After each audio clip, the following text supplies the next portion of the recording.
கொடுக்காப்புளி season ஆரம்பித்தாச்சு. நம்ம கொடுக்காப்புளி மரம் ஃபுல்லாக பூவும் காயும் ஆயாச்சு. ஆனால் நம்மளோட கொடுக்காப்புளிக்கு எவ்வளோ திருடர்கள் பாருங்கள்.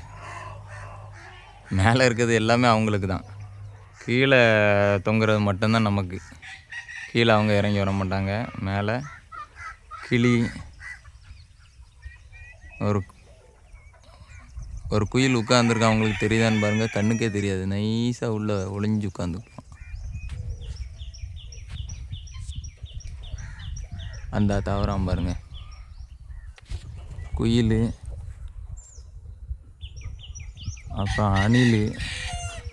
இந்த ஏரியாவில் யாருமே இந்த மாதிரி காட்டில் வைல்டாக உள்ள பழ மரங்களை நட்ட மாட்டேங்கிறாங்க. இதெல்லாம் தண்ணி இல்லாமலே வளரும். கொடுக்காப்புளி, இலந்த, அப்புறம் அந்த ஒன்று இருக்குது கருப்பட்டி பழ மரம். அதை உங்கள் ஏரியாவில் என்ன சொல்லுவாங்க?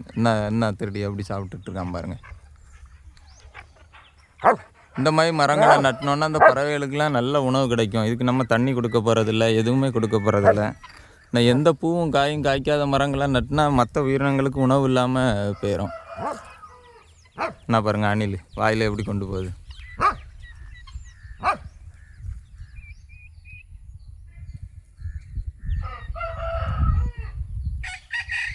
கேப்பில் தெரியுதா எவ்வளோ அழகாக உட்காந்து சாப்பிட்டுட்ருக்கான்னு?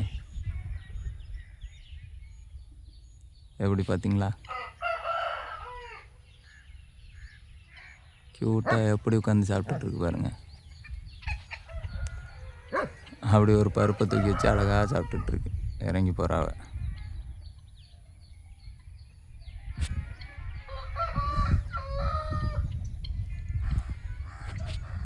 காகம் நான் பாருங்க. இதுதான் அந்த கருப்பட்டி பழம் மரம் சொன்னது. வேறு நான் நாவல் வச்சுருக்கேன், அது இன்னும் காய்க்கலை.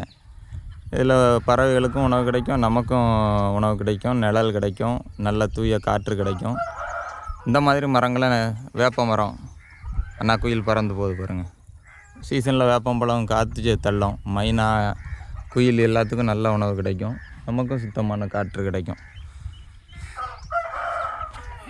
நாவல், கொடுக்காப்புளி, இலந்த, அப்புறம் இந்த கருப்பட்டி பழ மரம், வேப்ப மரம், இதெல்லாம் சும்மா காலியாக அவங்க லேண்டு கிடந்துன்னா நட்டி வைங்க. நிறைய பறவைகள் வரும். நீங்கள் எந்த மெயின்டெனன்ஸும் பண்ண வேண்டியதில்லை, தானாக வளரும். தண்ணி பாய்க்க வேண்டியதில்லை, எதுவும் வைக்க வேண்டியதில்லை. நமக்கும் ஆரோக்கியமான உணவு, பூச்சி மருந்து இல்லாத உணவு நமக்கும் கிடைக்கும்.